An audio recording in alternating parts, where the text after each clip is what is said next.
Hey everybody, welcome back to Red Road Paranormal. I am your co-host Christina. I am here with my co-host Rez, and we are here with our good friend Ed today. So I will hand it on over to Rez and let him tell you all about it. Hey everybody, your favorite redneck here. Hoping you're having a great night. Hopefully, this is reaching in good spirits. I have a good buddy of mine I just met this year over at Broadhead Manor at one of the amazing events, the Moonbow. Yep, there's Broadhead right there.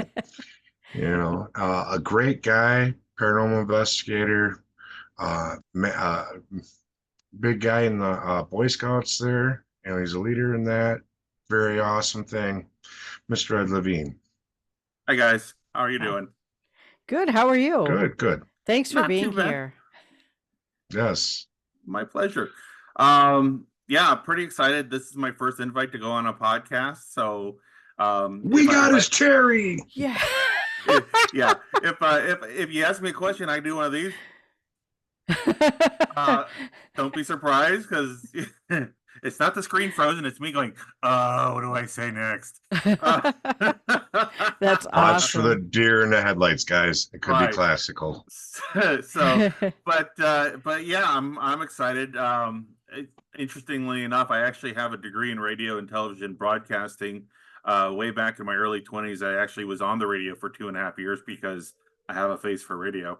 And Me too. yeah, so being in front of the cameras is kind of interesting. But yeah, I'm happy to be here and excited and this should be interesting. And I'll try not to swear too much. Yeah, thanks. Eh, And you know, there's like the big swear words. Don't use those because they won't let us. They'll just lower our algorithm. You know how that works. Right, So, yeah. right. We have enough Well, problem with my mouth. We don't need to worry about yours. Okay. right. Sorry. Well, as I said, I spent 2.5 years in radio and went through broadcast school, and they really ingrained it into your head that when you were on air, you were not supposed to say the seven deadly words. right. And my 21st birthday was actually spent uh, in drunk in the studio, because my brother-in-law, well, my future brother-in-law, he's my brother-in-law now, and my best friend decided to take me out to the bar for my 21st birthday, which is right next to where the radio station was. Got me drunk, and then my shift started at 6 a.m. So at 3 a.m. they brought me up to the radio station, leaned me against the door, knocked on the door, and and we basically took off down the hallway. So I'm sitting there. They open up the door, and the two guys that were on air were standing there looking at me, and I go, "It's my birthday." So of course, the first thing they did was they brought me into the studio, put me down in front in a chair right in front, and opened up the microphone and said, "Hey, it's Ed's birthday, and he's drunk. Let's say hi to Ed." And and thank goodness that they ingrained those things into me, because God only knows what would have come out of my mouth at that particular time. And they talked to me for probably a good 30 minutes until I passed out, and then they wheeled me into the other room because I started snoring. That is probably the best 21st birthday story I've ever heard. Yeah, That's cooler than mine. Way cooler than mine. it's it's definitely an unusual one, and ironically, tomorrow is my 50th birthday. Well, happy Happy birthday. early birthday. Thank you. Yeah. And I was born on a Tuesday. Wow. Yeah. All right. Nice. Yeah. Happy fun fact. So, There we go. but yeah. So, um, I've been around paranormal stuff. I'm just gonna go ahead and jump right into it. I've been around paranormal stuff my whole life. Uh, I grew up in Mishawaka, Indiana. If you're not familiar with Mishawaka, it's right next to South Bend, where Notre Dame University is. We lived in a house that was well over 100 years old. It was an old farmhouse. Um, and you know how old farmhouses are. They're creaky, and they're kind of scary, and they're creepy, and all those type of things. And this one certainly wasn't any different. The top floor was one of those big attics where everything was wood paneled and stuff like that. And down in the basement, it was had its dark, musty corners and a coal chute and all that that stuff. All the great things that really are going to freak out a young boy. You know, the house that I grew up in, I would wake up in the mornings and think that my parents were up talking to people, or somebody left the radio on, or the TV was on, and I'd go walking around the house because I'd hear voices all over the place, and there would be nobody else awake, or my parents would be outside, or something like that. I'd see things out of my corner. Of course, that old coal chute freaked the heck out of me. And I would actually, I posted something about it on Facebook the other day, that I would lay in my bed and swear there was somebody standing out just outside my door. And the funny thing about that is that I never mentioned anything about the experiences that I had as a kid growing up in that house until I was an adult, and we were having, I think it was Thanksgiving dinner or something like that. I said something about the voices, and my mom looked at me, turned ghost white, and looked at me and went, "You heard them too?" Thanks, So Mom. now we know, we have confirmation it wasn't just in your head. Right. So you went right. through all them years of therapy for no reason. Right. Right. And my sister actually told me that she saw a little boy and girl in like 1920s clothing sitting in her, standing over her bed one night. She never said anything because she thought everybody would think that she was crazy. And then my father looked at all three of us and went, "You're all nuts." Of course. He doesn't believe in it. He never has. He thinks, even with me doing this stuff, he'll listen to the stories and he'll laugh and he'll smile and he'll just go, "You're crazy." So, but those were my earliest paranormal experiences. I remember going to my mom and we had this old lady next door. Her name was Doris. And I'm like, "Mom, I don't want to go outside." And she's like, "Why don't you want to go outside?" And I'm like, "Because Doris keeps looking at me." And she's like, "Honey, Doris passed away 3 days ago." Oh, she's still there. Yeah. So, that type of stuff. And but she's still looking at me. right. Yeah. I lived in that house until I was 13. And one of the things that I really want to do, and I've been thinking about it, and I'm just about to pull the trigger on it, is I actually really want to write a letter, mail it to that address, and say, "Look, my name is Ed Levin. I used to live there when I was a kid. I had, paranormal experiences in the house. I don't mean to freak you out, but if you guys have ever had anything going on since you've lived there, let me know. I'm actually a paranormal investigator now, and I would love to come back and investigate." That would be I think cool. that'd be awesome. I have 2 locations I lived in growing up. I wish I could do the same, but neither one of them are standing. Yeah. One got turned into a county park, and the other one's an empty lot that they've tried to rezone for years in the commercial. Yeah. This place is still there. Um, I'm not at all surprised that this house and probably others along the same stretch of highway have activity. As you guys know, anytime there's like a really long stretch of road, because it's right on US 20. Paranormal activity seems to flow through those areas. Plus, there was a creek and a train track that it was 5 acres, and the 5 acres was actually bisected by a creek and a train track that ran right up through there. And probably, there was supposed to be Indian land in the area, and all that other stuff. So I mean, it doesn't surprise me at all that this particular house had stuff going on there. And it was a great place to grow up as a kid, because I mean, I'd go camping in the backyard and had snowmobiles and mini bikes and all that stuff. So, but yeah, that was my earliest paranormal experiences. Then probably the next time that I really came in contact with the paranormal was when I was a teenager. If you've ever heard of Old Munger Road in Illinois, it's in I think it's Carroll Stream or Bartlett, or in that area somewhere. Um, it's one of those creepy old country roads with a rickety old farmhouse that has, of course, all these rumors and legends about it, that the old farmer went crazy and took out his family, and Satanists were in the house and all this other type of stuff going on. And there's train tracks. Supposedly there was a ghost train. And my buddies and I are sitting there going, there's nothing there. So we basically got into my van, old Chevy van, went driving down through their old diesel van, and we're driving down through there in the middle of the winter, and all of a sudden all the power cuts out in the van, and all right, Rez, am I that boring? No, Christina got me when she was telling us about the last guy she was talking to was yawning the whole time. I haven't been able to stop since. I'm trying not to channel here. Come on. All That right, It's that not that you, my buddy. friend is called Shake it. empathy.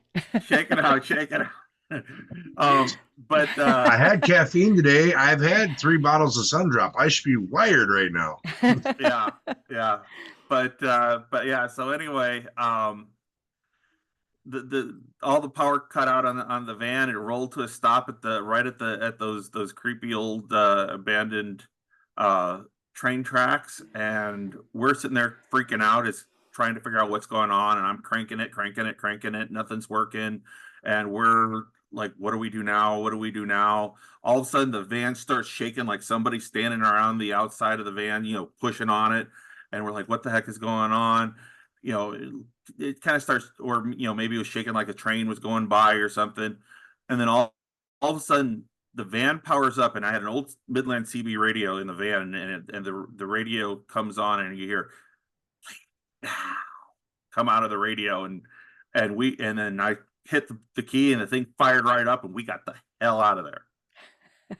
So that was that was one of those things that happened in my life that definitely made me start to wonder what's going on, what else is out there, that type of stuff. And then, of course, another home that I lived in that was haunted when my wife and I were first married, the house that we lived in, also had activity in it. We had 2 spirits in the property. One of them we called the nanny ghost, and we called her the nanny ghost because when the boys, I have 2 boys, when they were babies, and arm was hanging out of the crib, or my oldest was trying to climb over the bar on the crib, or stuff that they weren't supposed to be doing, she starts setting off all the toys in their room so that we'd know to come up and check on them. And then the other one Cool. was a mean guy, out. He was out in the backyard and by the garage, and he used to hide my tools, which Interesting. really aggravated the heck out of me. And I'm going to stick to the fact that he was hiding my tools, and I wasn't just forgetting where I put them, because there's no way I would set a 10 millimeter socket in the glove box of a 63 Pontiac. Yeah. I do have to say though, having a nanny ghost, that's convenient. It was. That really is. That's convenient. It was Yeah. convenient.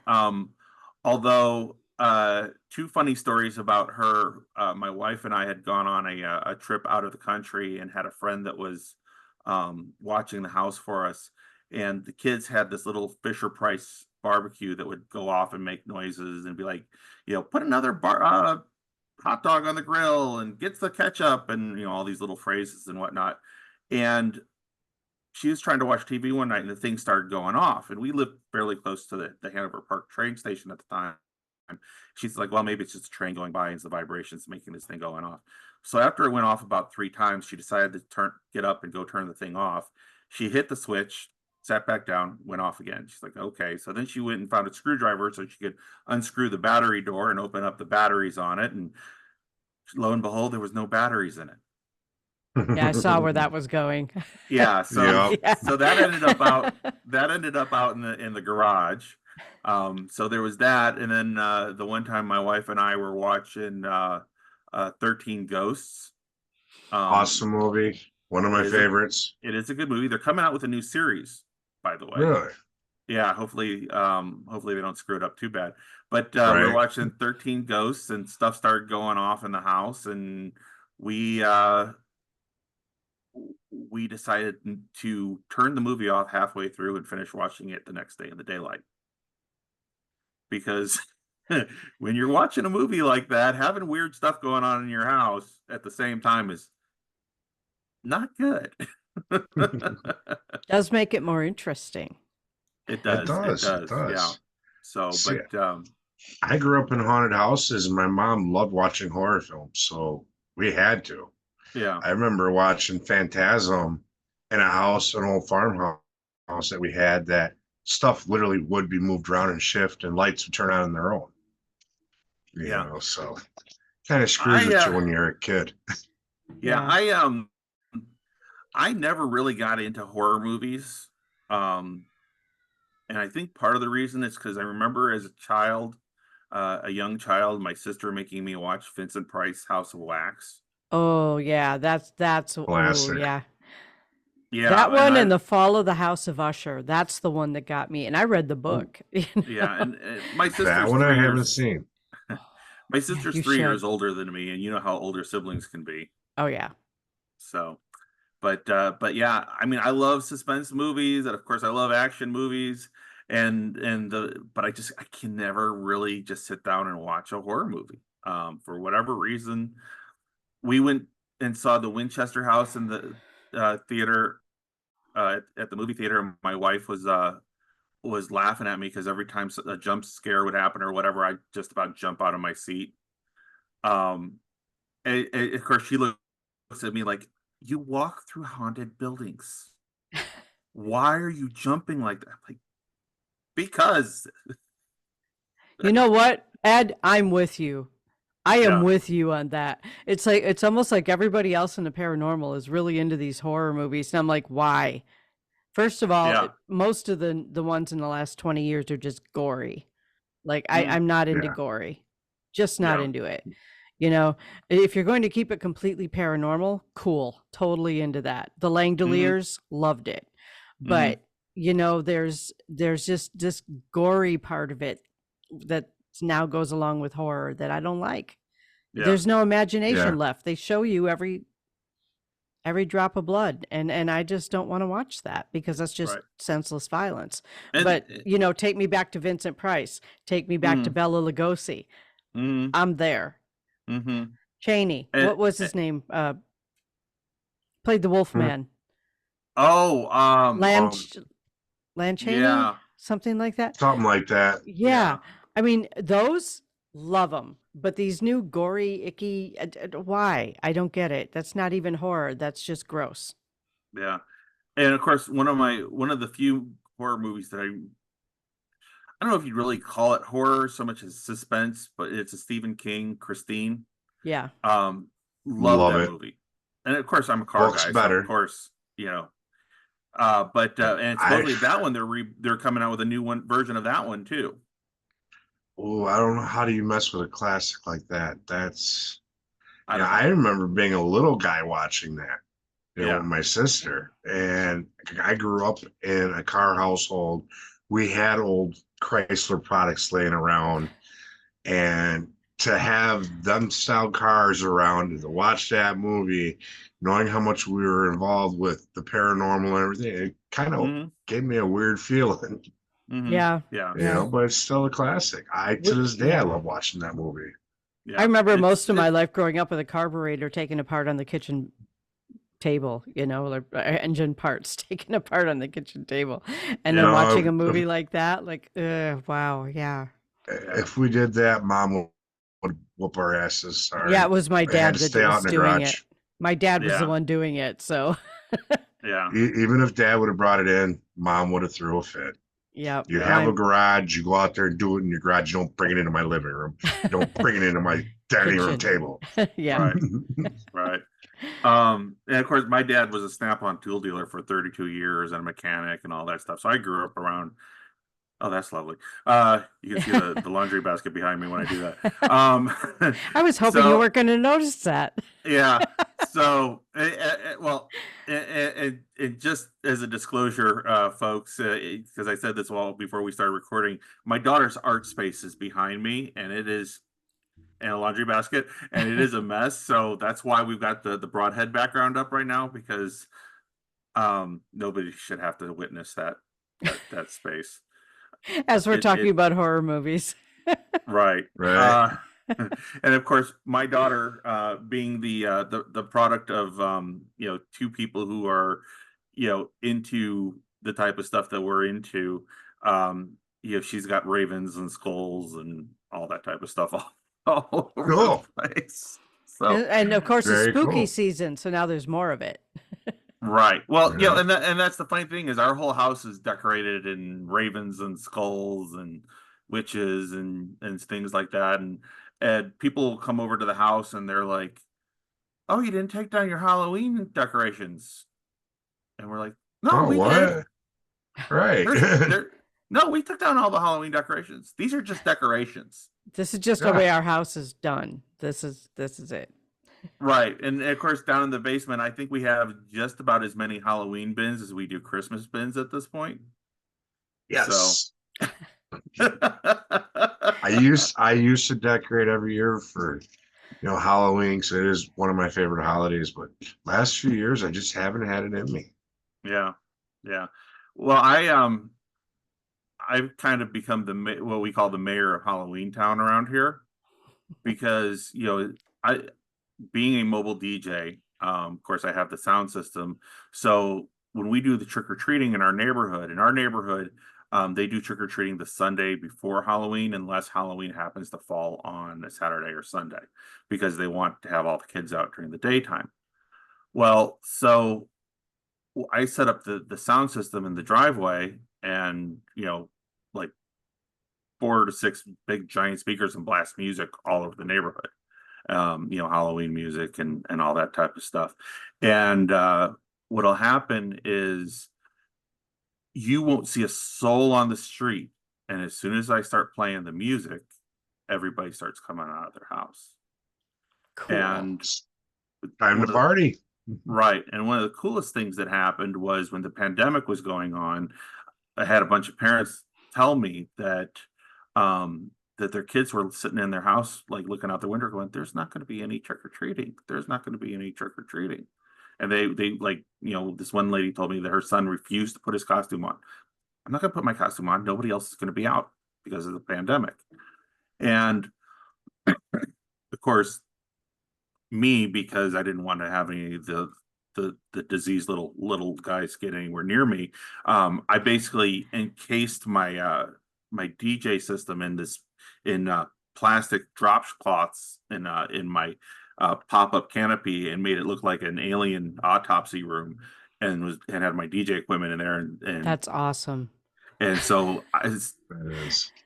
so 1 o'clock in the afternoon, when trick or treating was supposed to start, cranked up the music, and these parents was like, they heard the music start up, their faces lit up, and they went running for the costumes.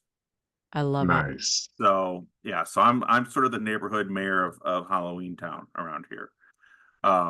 Which is pretty cool. The one year we Yeah. were away on Halloween, I guess the neighbors were all knocking on the door going, "Where's the music?" I know you're in there. We can hear you breathing. Right. Well, my son was still giving out candy, and they're like, "Where's the music? We didn't know we were allowed to come out yet." So, Oh my but God, anyway, you trained a whole neighborhood. I did. Nice. Nice.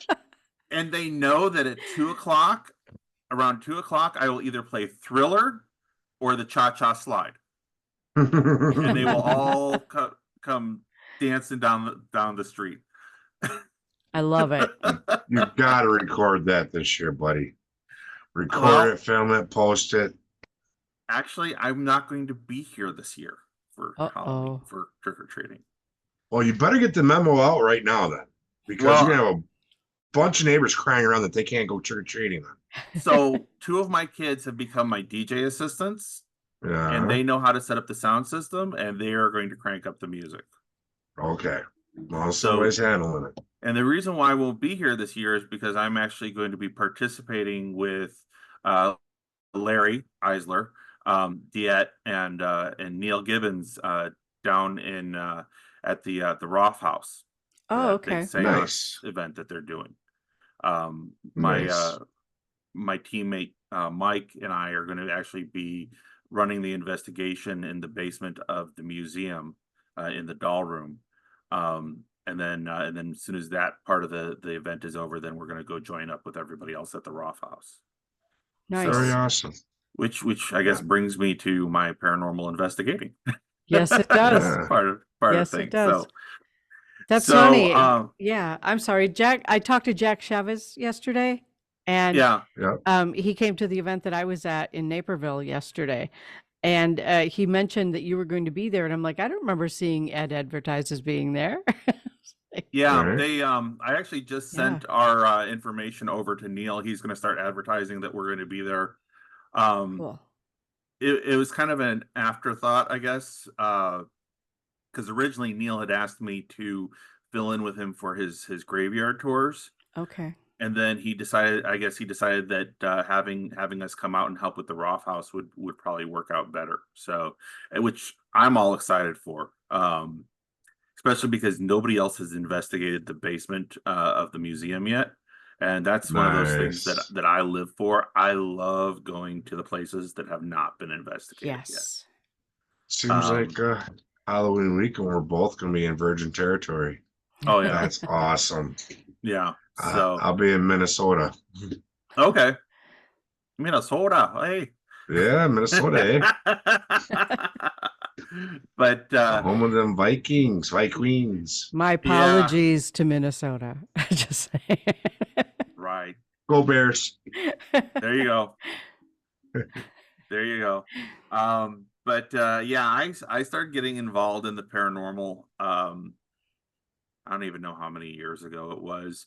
Uh, the wife had actually gotten involved with the team. She has since retired from doing the paranormal investigating, and then I joined onto the team. Uh, it was a group. It's they're still going strong. They're a great team. They're called 3 a.m. Extreme Paranormal. Um, and they're based out of the Schaumburg, Illinois area, and of course they go around to some of the places that everybody knows. But their thing is really they try to help homeowners and business owners that are experiencing things that and don't know who else to turn to, which is one of the actually foundations for my team, the Society for Paranormal Investigation, Research, and Evidence. It's a mouthful, so we call it SPIRE. And so that's kind of one of the bases for our team too. Is we really try to be there for people, who don't know who else to turn to help them because they're having weird stuff going in their house or whatnot. Um, One of the first investigations, actually the first investigation I did with 3 a.m. We went to this place called um, uh, Salvage One. And basically what Salvage One is they're a company in downtown Chicago that when there's a building that's being torn down, they go in and take out, things like spiral staircases and stained glass windows and old bars and, stuff like that, things you don't want to lose to the junkyard. And then they resell it to, people who are restoring buildings or, maybe want to build a new building and put something old in it, give it that Yeah. old flair. And so because the stock in the building is always changing, the experiences they have is always changing. And you guys know that, these type of buildings and the structures in the buildings, they absorb energy, especially old bars, Yeah. stuff like Yep. that.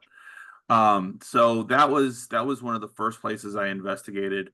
That is where I discovered that I am EMF sensitive, electromagnetic field sensitive. As I was walking along on I think it was the third floor, about every 5 feet or so, I'd go like this, and Quick, get him out. He's having a seizure. yeah, and what it turned out was there was exposed conduit about a foot above my head. So every time I'd walk underneath one of those exposed conduits, it was like somebody was taking their thumbs and digging them down into the back of my neck. Yeah. So it was kind of like, what the heck is going on here? So that's one thing that if okay, He didn't I'm fall. still here. I'm still here. yeah, yeah. We got this, Ed. We got this. Don't Yeah, worry about that was just one of it. those things that now if I walk into a house that has a fear cage or some other right away I'm like, okay, there's an electromagnetic issue here. You know, But it also kind of lets me know when I've got something around me. yep. And I would, growing up and stuff like that, I would always get a feeling like there was something near me. And I'm not a psychic, I'm not a medium. I don't, I heard But voices when I was a kid. I saw things when I was a kid. Like a lot of people that saw things and heard things as kids, they outgrew it. But for whatever reason, that type of stuff, I still retained. you're still I sensitive, man. I am That still means, sensitive to some degree, yeah. you need to work with them gifts. It's still a gift. hmm and I You do. know, And I do with the paranormal stuff. I am an empath. Um, so when I get into an area where something major happened, I'll start feeling sad or happy or mad, and that's one of those things that it took me a while to start realizing that okay, the emotions that I'm feeling are not my you know, own. But yeah, so that was the one of the first investigations I did. Um, Interestingly enough, the team actually returned back to Salvage One. I wasn't able to go on that particular investigation, but from what I understood, things got pretty interesting because they ended up with a ghost capturing a ghost in a bathtub, having a really good time. oh, lovely. Yeah. So apparently he was laughing his ass off, laughing his butt off, sorry, and yeah, having a really good time. So, uh, Must have been a real pleasurable investigation. yeah, because I guess two of the mediums saw him and didn't talk to each other until the end of the investigation. And went, did you see? So, um, one of the and of course one of the most not memorial but memorable. There you go. Dude, I'm gonna be 50 tomorrow. My brain does not work the same way that It's it used to. okay. Sweetie, I'm 7 years older than you. Give it a rest. All right, let's go. I'm 46, Uh, all right? So I get it. We're yeah, all in that same age yeah, group. yeah. So, but so then one of the investigations that I did with that team too is we actually had a lady who, and this is where wanting to help people really came from for me, and it really instilled it in me. Is we had a lady who had was having experiences in her townhouse. She was feeling like she was being touched to the point of essentially she was being molested by the ghost.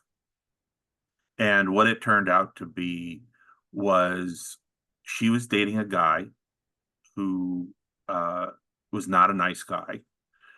She broke up with him because he was not a nice guy. He started stalking her. Well, he died in a motorcycle accident about a mile from her house. And I know you're starting to feel this, Christina. I see where this is going. Yeah. Yeah. And so she would have a guy come over to the house and everything would be fine. And then the guy would start acting like a jerk and start acting like this other guy. And she'd kick him out and be like, what the hell? And this happened a couple of times to her. And then she started noticing, shadows around the house and things moving. And this basically what happened was this ghost was starting to build up his strength and figure out what he could and couldn't do. And so she would wake up in the middle of the night and feel like somebody was laying next to her or somebody was, stroking her leg or whatever. And then she woke up, the one of the last straws was she woke up in the middle of the night feeling like there was something between her legs. And that's when she decided she really needed to get help. So fortunately, the Gene Walters, the guy who is the team lead for 3AM Extreme Paranormal, he is a mortgage guy, and his wife is a real estate agent, and that's how they find out about, you know, a lot of these hauntings. And somebody knew him, knew him, said, I got a guy, let me have him come out. And so I was there when we went through for the initial, what we call vetting, which Mm-hmm. is, you know, you go in with the team lead and a, you know, medium and maybe one or two other investigators, and you go around and you try to debunk as much stuff as you can, but you also try to get a baseline for the house. So, you know, we're going around with the EMF detector and stuff like that, and, you know, cabinets were opening and closing, checking the level on the cabinets, checking, make sure that, you know, take a ball bearing, put it on the counter, see if it rolls off, you know, all that type of stuff. And of course, the medium is going around going, okay, there is a guy here and he is not a nice guy. And, you know, and then also you know, he was using the voice recorder and interviewing the lady who owned the house. And I believe there were some EVPs that came through on the voice recorder when he was doing that. So, so basically what happened after that, I didn't go back for the follow-up investigation, but from what I understand, they went in and 3AM has a witch that they work with who's a very powerful gray witch, and she came in and removed the ghost, cleansed the house, removed the ghost. From what I understand, she put the ghost into a pickle jar, Hmm. sealed Sounds him into a appropriate. pickle jar, and brought him to a guy who then sealed the pickle jar in a cement box and dropped it into the Calsac channel. Never There's been Wow. seen. a lot of spirits in that channel. Yeah, yeah. So, but yeah, that's really that whole thing, and it really kind of hit me big, and that's what made me kind of realize there are people out there that are afraid to tell other people what they're experiencing, and, you know, and they need help. So, you know, we did a couple other house investigations, and we one was in Volo, another one is in Streamwood, and of course, um one of the last places I investigated with 3AM was Broadhead. We were This was before Broadhead became as popular as it is now. I want to say it was probably about 6 months after the first time that Larry and Dan were in there. So we went in, and I got to know Bill, and just for whatever reason, the building just got into my head, and I started doing research on it. Um, I started doing Yeah. research on it. I'm actually the one who discovered the name of the janitor and the name of the principal and a couple of the teachers, and you know, started finding out some of the information on them. And I kept trying to come up with every excuse I could to go back to Broadhead. Um, Y- You know what's funny is I think Broadhead picks and chooses who they want to come back on a regular basis. yeah, Mm-hmm. Who Because I went there one time and I just had to go back. And that's yeah, all I could think about. When will I have this opportunity? right. And we were down there for Moon Bowl. Mm-hmm. And you were my roommate for the weekend. And Mm-hmm. since then, I'm still like, man, when's the next time to go back? And every time I get a Yep. chance, it's like, do I have time this weekend? Nope. Mm-hmm. So yeah, I think bro, that location, the spirits there, when they find someone they're comfortable with, they want them to come back and hang out with them and Oh yeah, interact with them and tell their story and just have a good time. Yep. absolutely. You know, Absolutely. And um the second time I went to Broadhead was again with 3AM Extreme. Um and this is actually pretty much what led me to deciding to start my own team. You know, as I said, Gene's a great guy, and the way operates his team, you know, I emulate a lot of that with my team. But Gene is a little bit of a control freak. He freely admits it, so I'm not saying anything that, you know, out of turn here. Um, he wants to keeping it have real. control. Yeah, he wants to have control of all the data. He wants to use his equipment. He doesn't want anybody else bringing any other equipment or any other, you know, recording devices, and that's fine. You know, it's his team. He operates his team the way he wants to operate it. But at the same time, I'm a big kid at heart, and I like having my own toys, and I like experimenting with things. And that particular investigation, I brought some gear, and he's like, I'd rather you not use your stuff. And a couple other investigations after that, that I was supposed to do with them. He's like, yeah, don't bring your own stuff. And so I just like, you know what? I want to bring my own stuff. I want to experiment with things. Right. And I really felt like, because I live up in Lake County, which is up, I live about 20 minutes south of the Cheddar Curtain. And I The cheddar Sorry. curtain. there That's there a are good one. days I can smell the cheese. I'm I telling just want to clarify for people who don't live in the Midwest. you. The Cheddar Curtain is the state line between Wisconsin and Illinois. Just, Right. in Yeah. case somebody in Australia is listening or something and they have no idea what you're talking about. Right. Them darn fibs from Illinois, Yeah, I Right. know. Right. Right. So, Yeah, I used to be one of them, born and raised. there you go. So, but I so yeah, so I decided to start my own team, and as Rez mentioned at the top of the thing, I am heavily involved in scouting. So one of the things I did was I actually brought my venture crew, I'm a venture crew leader, to Broadhead to do an overnight. They had a blast. Nice. One of the because I needed a female leader, I borrowed a female leader from another unit who was a friend of mine. Her name is Charlene Hall. So she's now on Spire. Um, and so I also invited a bunch of people that I worked with at Abbott to come and check it out, because I told them about being a paranormal investigator, and they got really into it and excited to, they were watching the videos from 3 a.m. online, and they're like, oh, you got to bring me out for one of these. You got to bring me out for one of these. So, I invited a bunch of people that I worked with at Abbott, and a couple of people I knew from scouting, and my friend Chrissy Clokey, who is the Spire medium. She's my ride or die. I've And had a chance to work with her. She's good. she's a She really sweetheart. is. Yeah. And so I got them all to come out to Broadhead, and we did an investigation.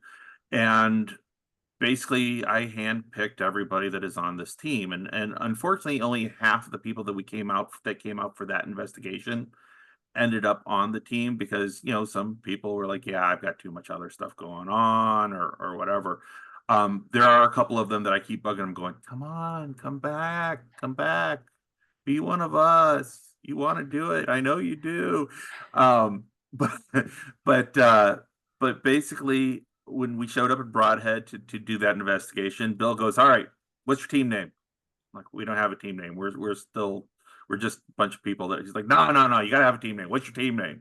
And off the top of my head, I go, the Spirit Hunting Investigation Team. He goes, and he looks at me, he goes, so you're shit paranormal? Yes, we are. See if we can. Oh, yeah, I see it.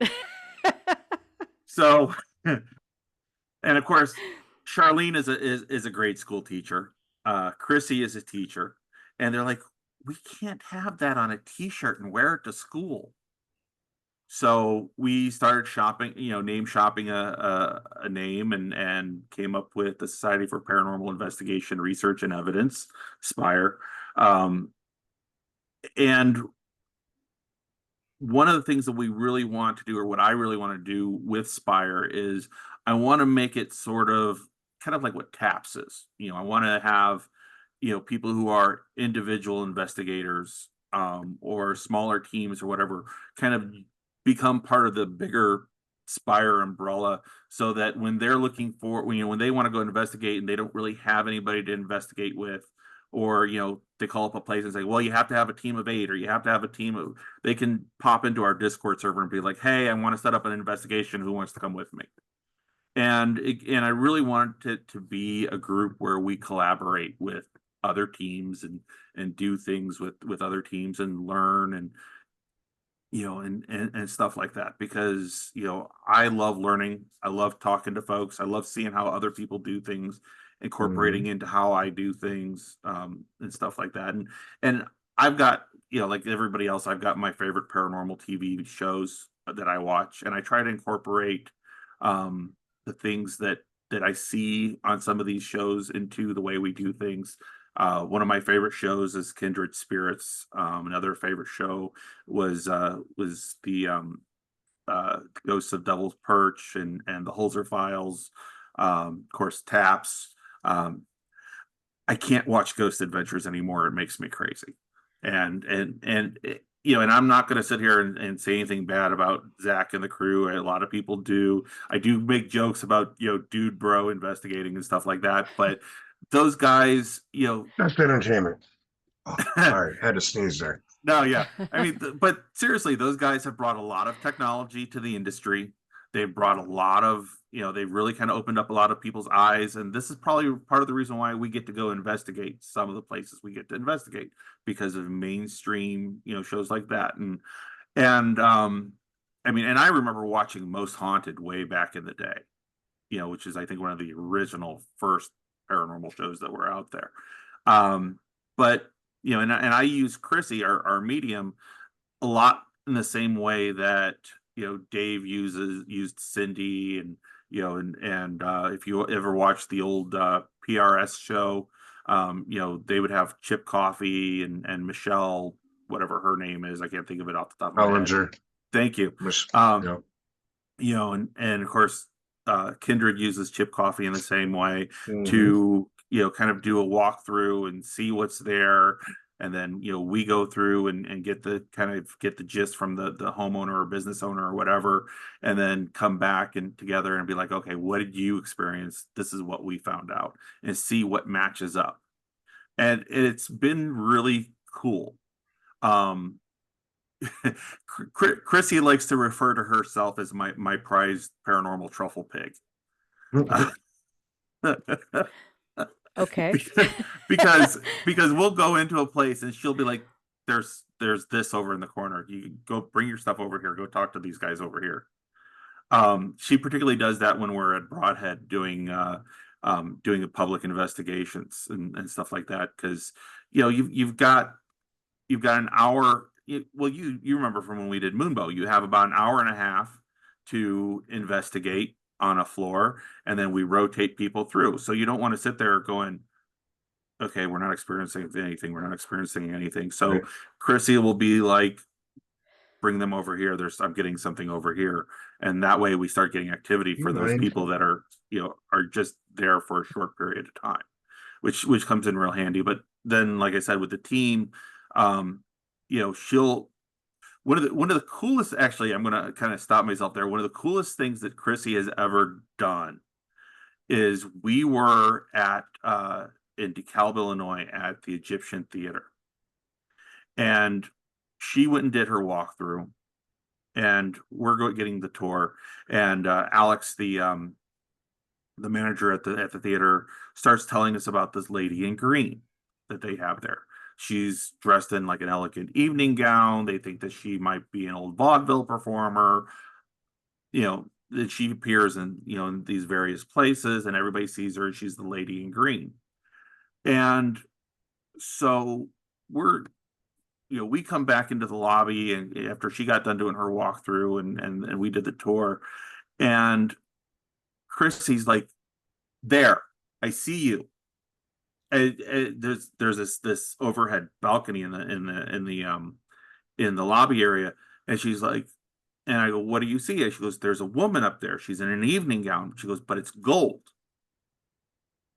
She's in a gold, and she basically just said to me, she's like, you all are in my place. Don't come looking for me. I will come and find you. And I'm like, okay, all right. But she was animate. This woman was in a gold evening gown. Well, so as we're doing the investigation throughout the night, we're up in the one area of the audience, and we're trying to communicate with the woman in green. And Chrissy comes walking up there, and she goes, oh, she's sitting over there. She's like, but she's not in green. She's like, that's the woman with the gold dress. So I guess when they see her come, as an apparition, the way that her light is, or the glow is, or whatever, she appears as the woman in green. But Chrissy Hmm. saw her in gold. And she's, of course, she described her, and I've got kind of one of those head brains that when somebody describes somebody to me, I kind of get an image of them in my head. Um, and then later on, we're walking around, and they've got this glass case with all these old vaudeville for performers in there, and there's a picture of a woman. It is black and white. There's a picture of a woman in an evening gown. Her name is Ida, and I can't remember her last name, but uh, I saw her, and right away I went, "That is who Chrissy described." So I went and got Chrissy, brought her back over to the display case. I said, "Is this the woman in gold that you saw?" She's like, "That is absolutely the woman in gold that I saw." So No. that's one of those just, and I'm getting chills and stuff just even talking about it now. But that's just one of those cool experiences when you go into these type of places and working with somebody who's so talented like Chrissy is, and just really getting a sense of okay, so now we know who we're working with. That's awesome. Yeah, yeah, Very Yeah. cool. yeah. And and that's the type of stuff that I'm in for with this stuff. I mean, I absolutely love going in and confirming things, whether it's stuff that they already knew or finding out new places. I mean, every time I go to Broadhead, we find, it feels like we find a new ghost there. Yeah. Um, It's kind of like a beacon for Mhm. the spirits, it just kind of draws them in. it is, it Yeah. is. It's kind of like a train station. They pop in, hang out for a while, then Yep. some go on to finish their journey. Mm-hmm.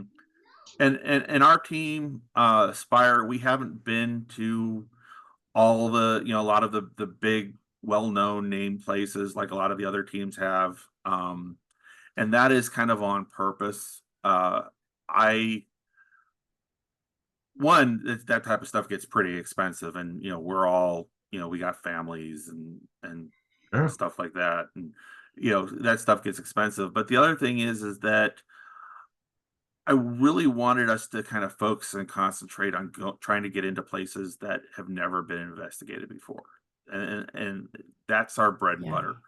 I want to go out but at the same time, I also want to build our reputation so people trust us, so that they feel comfortable inviting us into their business or their home to investigate for the first time. Um, a lot of stuff that I do, whether it's private homes or whatnot, I don't post that stuff out on social media, or put the videos out or whatnot, because if somebody says this is my home, I don't want it out there, not a problem. We won't Yeah. put it out there. Same. Yeah. You gotta Um, respect privacies, right. the ones that are seeking help. Right. And one of the other things that we're very careful with is if we uncover an entity, and it happens to be an entity that maybe the family is still around in the area, or if it was somebody who recently passed or something like that. We those That's another thing we don't want to necessarily put out there, because we don't want to freak people out or whatever. Um but one of the cool things that has also kind of happened because of the reputation I've been building, not only for the team, but also for myself, is I actually have people contacting me to do consultancy. They'll send me Mhm. videos or pictures and be like, "Hey, take a look at this. Tell me what you see. This is what we think we see. Do you see that?" I'll have people calling me up, or saying, "This is what I'm experiencing in my house. Let me tell you what's going on," and I'll just kind of walk them through it and be like, "Okay, it doesn't sound like it's something paranormal. It sounds like it's an old house, or it sounds like it's this, it sounds like this. But if you want us to come in and vet the house, and then, do an investigation after that, we're happy to do it." I had one guy who contacted me because his sister-in-law kept saying that she was being tormented by family members and demons. But they said that they also thought that she was schizophrenic, Mhm. and they were trying to figure out what was going on. And so, got on the phone with him, and just kind of talked to him for a while and said, "Okay, the people that she's saying that she's seeing, that tormenting her, did they live in the house? No. Okay. Was she particularly close with any of these people? No. Was she abused by any of these people? Not sure. maybe. Okay. Is the house near a cemetery? Is it near the house that they lived in? Is anybody else in the house experiencing any of these type of things? No. Okay. She's saying that she's being held down and and all these other things. I go, is there any bruising? Is there any scratches? Is there any physical? No, none of that type of stuff. Okay. So, it kind of start kind of backtracking off that a little bit, going, okay, I'm not a mental health professional, but knowing what I know about paranormal and knowing how, people have been tormented by spirits and, demons and all that type of stuff, I don't think it's anything paranormal. I think that you just really need to get her to somebody that, you know, that can help her. And if I'm wrong, or if this stuff Mm-hmm. keeps happening, I'm happy to, if you guys think that it's worth coming in and doing the vetting or whatever, I'm happy to do it. But I don't want to waste your time and your family's time and upset the Yeah. house. But this is my honest opinion. And I think that it's really important to be able to have those conversations with people and be able Yeah. to, and be straight with them and not always just assuming that everything is going to be haunted and everything's going to be, paranormal and whatever. Because I know Right. there are a lot of people that are out there and are that way. And I want to be as unobtrusive as possible when I'm dealing with homeowners and family members, especially when there's kids involved. Yeah, Definitely. absolutely. In the mental health thing, even as a psychic, that's really important. I have an entire list of therapists and psychiatrists and medical professionals and neurologists and Mhm. demonologists and exorcists, and because I'm a really good psychic, but I don't have a specialty in everything. You know what I'm saying? If she Right. says so So herself, no, I'm kidding. And I know you are. I know I am. So why deny it? Right. No, I mean, you got to own that shit. Yeah. Uh, Yeah. but and and it's important to give people a voice because Hmm. there are too many people out there, I think, that either they have abilities and they don't know it or they don't know what to do with it, or if they don't have abilities but they're still experiencing things in their home and they don't know who to talk to you know because they have somebody like my dad who doesn't believe in it and telling them that they're crazy, although he does it with a smile. So he doesn't my dad's never at any point made me feel like like maybe I'm mental or something like that. He's just like shakes his head. and And I think a lot of that comes to the culture that he grew up. My Right. dad, grew up in a home that was very Roman Catholic. And my experience is that a lot of people who are Roman Catholic, they don't believe in ghosts, or they don't want to talk about it. Maybe you guys have had different experience. I don't know, but Unless they're a Yeah. priest. right. Yeah. Well, even then, they don't talk about ghosts, but they will talk about demons, which I think is kind of funny. We don't have Yeah, ghosts; Yeah. we have I demons. yes. Yeah. But Yeah. fortunately, I grew up in a home that um, was kind of multi-cultured, multi-religious, and my mom comes from a family that was her mother was Southern Baptist and Native American, so Cherokee and Choctaw. Um, we were registered with the Choctaws just because it was easier to sort that lineage out. But like I said, Southern Baptist from this little border town in Texas. And then my father's side of the family, and then her father's side of the family was Russian, Hungarian, Jewish. And then on my father's side of the family, his mother, fresh off the boat as a child from Ireland, so very Roman Catholic, and his father was also um, Jewish from the old country, uh, from what I understand, actually from the area that, and of course my brain just went, bloop, that Russia's at war with right now, Ukraine. Ukraine. Yeah, so our family comes from that area, so and I went through all the Catholic sacraments and everything like that, and being a big history buff, and I started studying about what was going on in the Catholic Church through the Middle Ages and all that type of stuff, and I don't, and it just not the whole religious aspect of it just never worked for me with being in the church. I never felt comfortable in a church. I never felt Yeah. spiritual in a church. Mhm. I would go out on a lake or I'd go out into the forest, and that's where I felt the most spiritual. That's where I Same. connected with everything Yep. around me. Mhm. We go up to the summer camp for our scouts up to Camp Makajuan, and to me, I walk into that place and it's just like my whole body feels like I'm vibrating, you know. That's from all the energy from all the woods and all the nature Mm-hmm, that's around there. mm-hmm, You're removing yourself from an environment that draws your energy mm-hmm. and putting yourself in an environment that gives you energy the Yeah. healthy way. Right. I Yeah. grew up like that myself, being from down there by you and Mm-hmm, coming up into the Northwoods here, and that's kind of how I ended up here. Yeah. mm-hmm. I grew up So in I the found out. Northwoods. Yeah, There you go. lucky you. And, Yeah, I grew up well, outside of Lac de Flambeau, so right there's the reservation and then Minocqua mm-hmm, and all of that whole area. So I actually grew, well, from 11 on, grew up in that area, and before that, it was a small farm town. So, yeah, going out in the woods, I never get lost in the woods, but put me in a city with tall buildings, I can't find my way anywhere. yeah. Like seriously, it's like my radar does not work in cities. I don't know. Well, and it's funny because like you said, never get lost in the woods, and and I make some of the scouts crazy because I walk around at night without a flashlight Well, you don't need a because flashlight. You got the moon. right. Well, even when the moon is, if there's even Yeah. just a little bit of starlight, Yeah. my eyes adjust really good to the dark, and I just always have a good sense of where I am. Um, Although the interesting thing about being in a city, depending on where the city is, and this kind of goes another completely different direction, is I believe that I am an old soul, and I will go places and it just feels so familiar to me. Yeah, I get that too. Mhm. I New Orleans. I love New Orleans.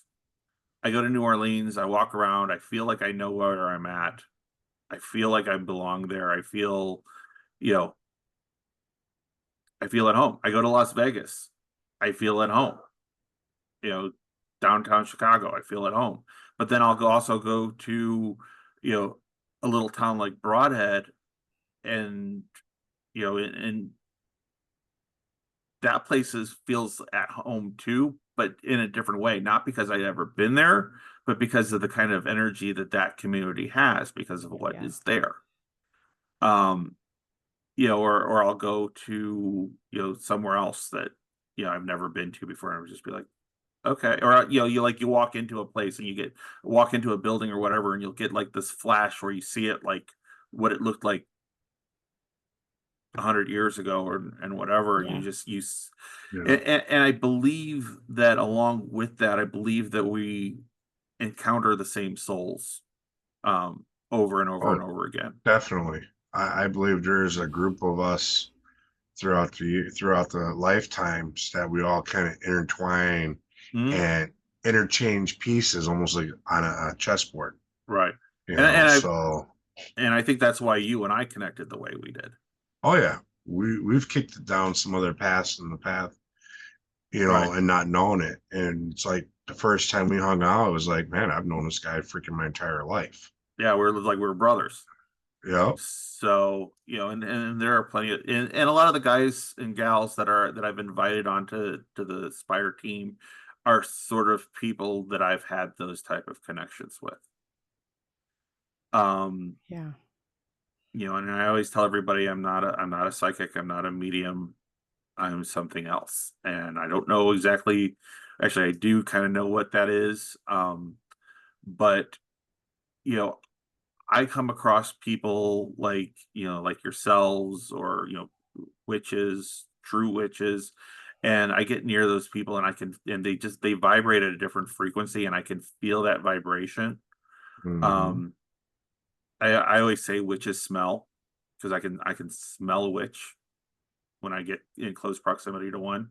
Um, Usually they smell like earthy smells, that type of stuff to me. Um, unless it's somebody who's been tainted. somebody who's got a bad attachment or have drawn something into them that's maybe doing a lot of dark magic. There's one particular witch that I know that, and I'm not going to say who, but when I get near her, it smells like, yeah. Have you ever been to a funeral where somebody over perfumed a corpse? Yeah. That's what she smells like to me. Interesting. Yeah. Yeah. That's an incredible ability to have. I don't think a lot of people have that or know how to identify it, you Yeah. know? Yeah. Yeah. And that kind of goes back to, where did I come from? Why am I this way? Is it something that, has always been part of the soul that I am, Mm-hmm. or is it something because of where I come from?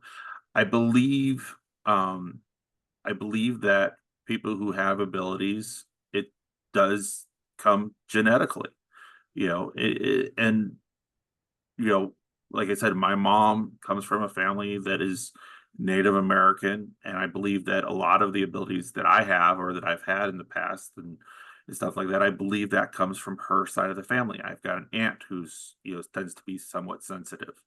Um, I think my great grandmother was very, very in tune with things.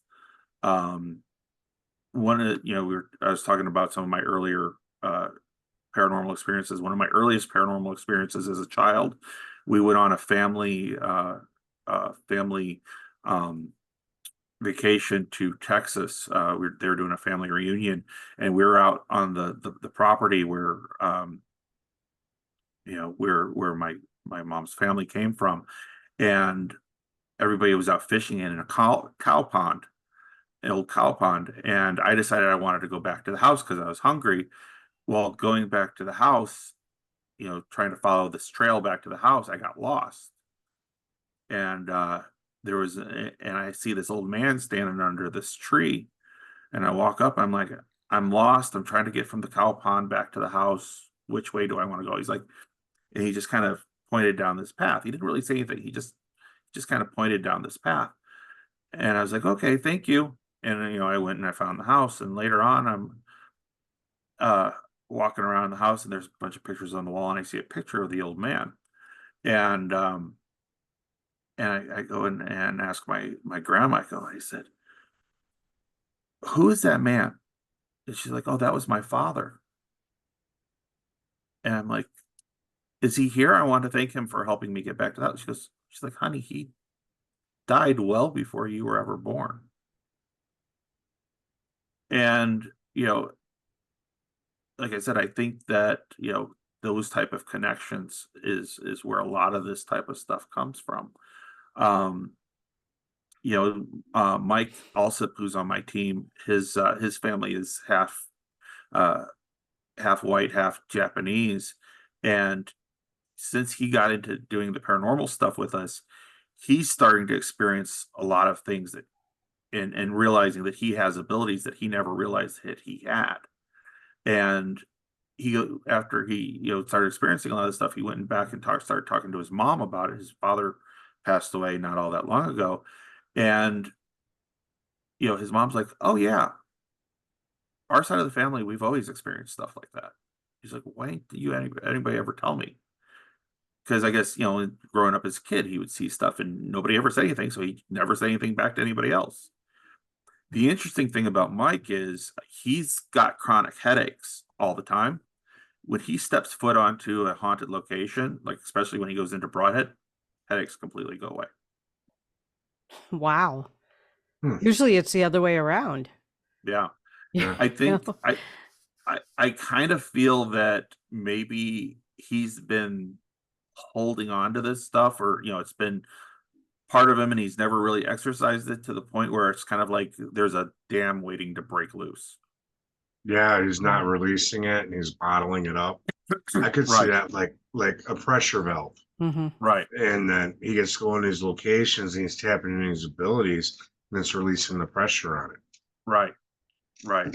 And I've got a feeling at some point he's going to get to a spot where it's just all going to let loose on him, and God only knows what's going to happen. Yeah, it's going to be You're gonna walk intense in for one sure. day and see them floating somewhere. Yeah, something. So, but This has been a really, really great conversation. We are running over time, and I'm already in trouble with my family, so okay, not a problem. I need to get going. But this has been really an amazing conversation. We'd love to have you back. Oh yeah, I'd Hear love to be some more back. wonderful stories. Yeah. I'll Um, twist his arm. He'll be back. Oh yeah. yeah, twist my Yeah. arm. Two of the largest human beings I've ever met right here, because Right. I stand Right. between them and I sort of just disappear. Big Pretty men with much. bigger hearts. Yeah. Yep. Two giant teddy bears right here on the screen. Um, thank you everyone for tuning in and for listening. And please hit the subscribe button, ring the bell, share, whatever you got to do, help us out here because we have some really great guests and programming. And Rez does a really good job with lining us up with some pretty incredible people. And I really appreciate that. So, Rez, what Thank else you. you got to say here? Just a quick self-promotion real quick. For all y'all that are Minnesota, November 1st, come by the Faribault Bar Crawl. That's at the Paradise Center for Performing Arts. Starts at 7 p.m. I'll be doing readings all night long. So come out Awesome. and check us out. Awesome. And same weekend, you can catch me in Duluth at WitchyCon. So I will be doing readings there, and I will also be doing, I think it's a gallery reading I'll be doing there. So, Very cool. yeah. And that's in Duluth, And Minnesota. So I'll be yep, in a and different part that's of the same. Minnesota. And that's the same weekend that you're going to be down at the Roth House. Right, October Yeah. 26th. Come on down, check us out. It's going to be a great time. Like I said, Neil Gibbons is going to be there, and Larry Eisler is going to be there, and Diet, the always amazing Diet, is going to be there. And Mike and I from Spire, where there's going to be music, there's going to be costume parties, there's going to be investigations. They're going to be filming, the documentary that they're doing. So you might end up in the documentary. It's going to be an awesome location. Awesome. Thank you So guys so much. And what were you going to say, Rez? I'm sorry. just said awesome. I was great. We were on Yeah. the same thought length. Same thought. Yeah. Imagine that, like that ever happens, right? Right. All right. Thank you, everyone. And we'll see you next week. All right. Thank you. Bye-bye.